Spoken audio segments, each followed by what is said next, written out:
நண்பர்களே, இன்னைக்கு உங்கள சந்திக்கிறது எனக்கு ரொம்ப சந்தோஷம். இந்த தளத்துக்கு நீங்க வந்ததுக்கு நன்றி. உங்களுக்காக ஆண்டவர் நெறைய விஷயங்கள வச்சிருக்கிறாருன்றத உங்ககிட்ட பகிர்ந்துக்க நான் விரும்புறேன்.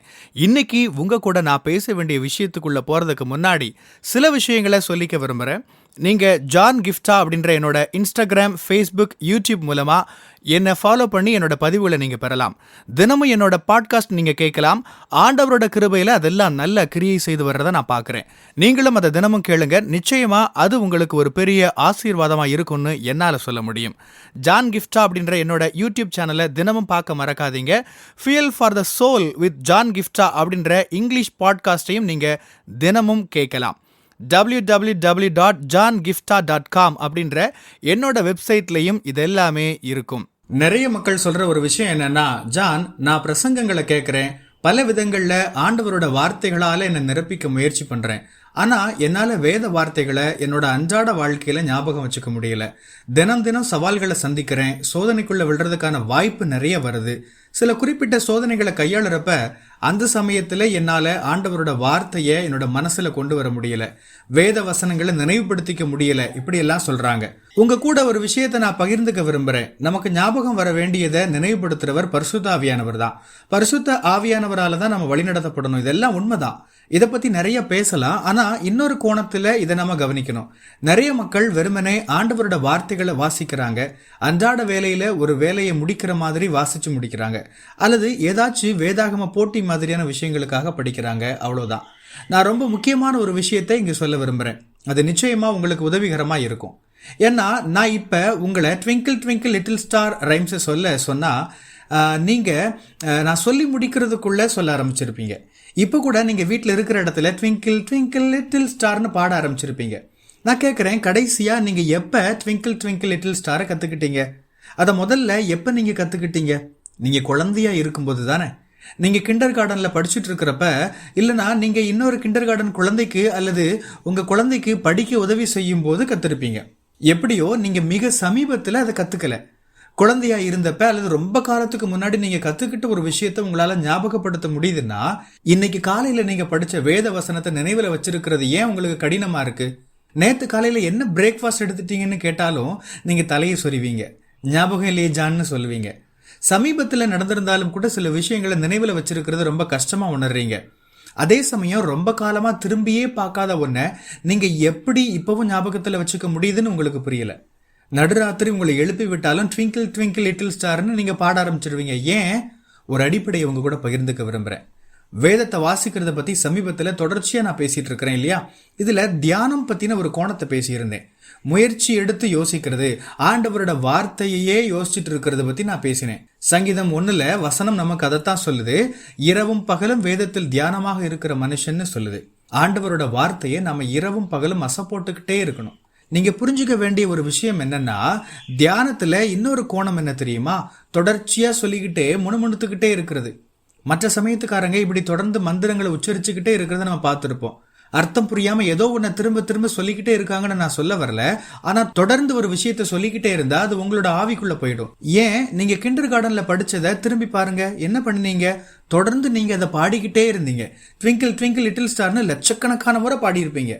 கிண்டர் கார்டன்ல சின்ன பசங்களுக்கு கத்துக் கொடுக்கிற ஒரு முறை என்ன? டீச்சர் எப்படி சொல்லி கொடுப்பாங்க? பசங்களா சொல்லுங்க. ஏ ஏ, பி பி, சி சி. புரியுதா?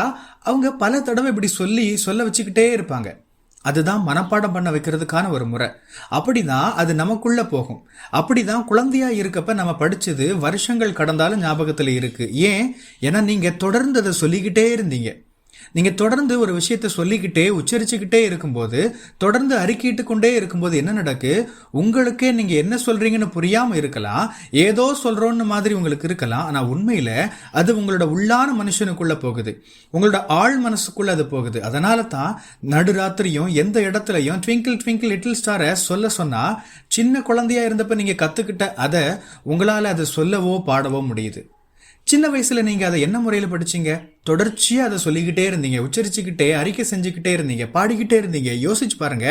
இன்னைக்கு நீங்க ஆண்டவரோட வார்த்தையை எடுத்துக்கிட்டீங்கன்னா ஒரு விஷயம் என்னால சொல்ல முடியும். ஆண்டவரோட வார்த்தையை பேசிக்கிட்டே இருங்க, தொடர்ந்து பேசிக்கிட்டே இருங்க. அது என்னன்னு உங்களுக்கு புரியாம இருந்தாலும் பரவாயில்ல. நான் இப்படிதான் செய்வேன். சில கடினமான சூழல்களில் நடக்கிறத என்னால் ஏற்றுக்க முடியாமல் இருக்கும்போது என்ன செய்வேன் தெரியுமா? ஆண்டவரே, நீங்கள் தான் என்னை உருவாக்கி இருக்கிறீங்க. நான் உம்முடைய செய்கையாக மாஸ்டர் பீஸாக இருக்கிறேன். நான் விசித்திர வினோதமாக உருவாக்கப்பட்டேன்னு உம்முடைய வார்த்தை சொல்லுது. ஆண்டவரே, உம்முடைய கரங்கள் என்னை உருவாக்கிட்டுன்னு சங்கீதம் 119:73 சொல்லுது.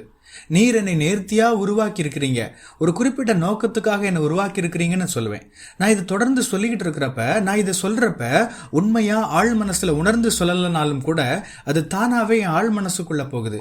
எந்த ஒரு குறிப்பிட்ட சமயத்திலையும் நான் உறுதியா நிற்க முடியும். நீ எதுக்கும் ஆக மாட்டேன்னு எதிரி சொல்றப்ப, ஜனங்க என்னை மட்டுப்படுத்தி பேசுறப்ப உடனடியா ஆண்டவரோட வார்த்தைகள் எனக்குள்ள வரும்.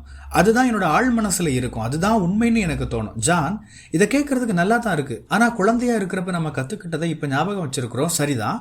ஆனா இன்னைக்கு அது எனக்கு எப்படி ஒர்க் அவுட் ஆகும்? வயசாகிருச்சு அப்படின்னு சொல்றீங்களா? உங்ககிட்ட ஒரு விஷயம் பகிர்ந்துக்கிறேன் பாருங்க. நான் யூனிவர்சிட்டியில் இன்ஜினியரிங் பண்ணிட்டு இருந்தப்போ ஒரு கணக்கு டீச்சர் ஸ்பெஷல் கிளாஸுக்காக வந்திருந்தார். அந்த வகுப்பில் ஒரு ஹைப்போதிசிஸ் எங்களுக்கு கற்றுக் கொடுத்தாரு. அது நல் ஹைப்போதிசிஸ்னு ஒன்று. அவர் என்ன பண்ணார் தெரியுமா? 25 நேரம் முழு வகுப்பையும் அதை சொல்ல வச்சாரு. திரும்ப திரும்ப சொல்ல வச்சாரு. வகுப்பு முடிஞ்சு வெளியில் போனப்ப எங்கள் எல்லாரோட மனசுலையும் இருந்தது என்ன தெரியுமா? அந்த ஹைப்போதிசிஸ் தான். அன்னைக்கு ஈவினிங் ஒரு இடத்துக்கு போகிறதுக்காக நான் பஸ்ஸில் ஏறினேன். எங்கே போகணும்னு கண்டக்டர் கேட்டார். என் மனசில் முழுசாக அந்த ஹைப்போதிசிஸ் தான் இருந்துச்சு. சட்டுன்னு அது வாய் வரைக்கும் வந்துருச்சு. நான் அதை சொல்ல போயிட்டேன். அப்போ தான் ஐயோ நான் என்ன பண்ணிட்டு இருக்கேன்னு எனக்கு தோணுச்சு. சிரிச்சுக்கிட்டே நான் இங்கே போகிறேன்னு சொன்னேன். நான் சொல்ல வர்றது புரியுதா? திரும்ப திரும்ப சொல்கிறதோட முக்கியத்துவம் அப்போ தான் புரிய ஆரம்பிச்சுது. சொல்லப்போனால் நான் அந்த ஹைப்போதிசிஸை தியானிச்சிருக்கேன். தொடர்ந்து சொல்லிக்கிட்டே இருந்ததால் அது மட்டும்தான் என் மனசில் இருந்துச்சு. உங்கள் வாழ்க்கையில் உண்மையாகவே நீங்கள் வெற்றியை பார்க்க விரும்புகிறீங்களா? எந்த ஒரு சவாலையும் நீங்கள் எதிர்கொள்ளணுமா? வேத வார்த்தையால் உங்களை நிரப்பிக்கோங்க. அது உங்கள் ஆழ் மனசில் இருக்கிற மாதிரி பார்த்துக்கோங்க. வேத வசனங்களை தொடர்ந்து தியானிங்க, தொடர்ந்து பேசுங்க. ஆண்டவரோட வார்த்தையை அறிக்கை பண்ணுங்க. அப்பதான் நீங்க உங்க வாழ்க்கையில சவால்களை எதிர்கொள்றப்ப உங்களுக்கு வேத வார்த்தைகள் நினைவுக்கு வரும். வாழ்க்கையின் யதார்த்தத்துக்குள்ள போயிட்டு இருக்கப்ப உங்களுக்கு வேத வார்த்தைகள் நினைவுக்கு வரும். அமேன். கர்த்தர் உங்களை ஆசீர்வதிப்பாராக. உங்களுடைய பகுதிகளில் பிரசங்கிக்க என்னை அழைக்க நீங்க விரும்பினா டிஸ்கிரிப்ஷன்ல இருக்கிற இமெயில் மூலமா என்ன நீங்க தொடர்பு கொள்ளலாம். பிரியமானவங்களே, இந்த செய்தி மூலமா நீங்க உற்சாகம் அடைஞ்சிருப்பீங்க, ஆசீர்வதிக்கப்பட்டிருப்பீங்கன்னு விசுவாசிக்கிறேன். திரும்பவும் ஞாபகப்படுத்துறேன், நீங்க ஜான் கிஃப்டா அப்படின்ற என்னோட இன்ஸ்டாகிராம், ஃபேஸ்புக், யூடியூப் மூலமா என்னை ஃபாலோ பண்ணி என்னோட பதிவுகளை பெறலாம். ஜான் கிஃப்டா அப்படின்ற என்னோட யூடியூப் சேனலை தினமும் பார்க்க மறக்காதீங்க. Fuel for the soul with John கிஃப்டா அப்படின்ற இங்கிலீஷ் பாட்காஸ்ட்டையும் நீங்கள் தினமும் கேட்கலாம். பாட்காஸ்ட் எபிசோடுக்கு நீங்கள் உங்களோட ரேட்டிங், ரிவ்யூ கொடுத்து ஷேர் பண்ண மறக்காதீங்க. www.johngifta.com அப்படின்ற என்னோட வெப்சைட்லையும் இது எல்லாமே இருக்கும். இந்த ஊழியத்தால் நீங்கள் ஆசீர்வதிக்கப்பட்டிருந்து மற்றவங்களுக்கும் இதே ஆசீர்வாதம் சேரணும்னு விரும்பினா நீங்களும் எங்க கூட சேர்ந்து ஆண்டவரோட ராஜ்யத்தை கட்டுற இந்த பணியை உங்களோட நிதி ஆதரவு மூலமாகவும் தாங்கலாம். கூகுள் பே அல்லது நெட் பேங்கிங் அல்லது பேபால் மூலமா நீங்க ஆதரவு தரலாம். எல்லா விவரங்களையும் டிஸ்கிரிப்ஷன்ல நீங்க பார்க்கலாம். ஆண்டவர் உங்களை ஆசீர்வதிப்பாராக.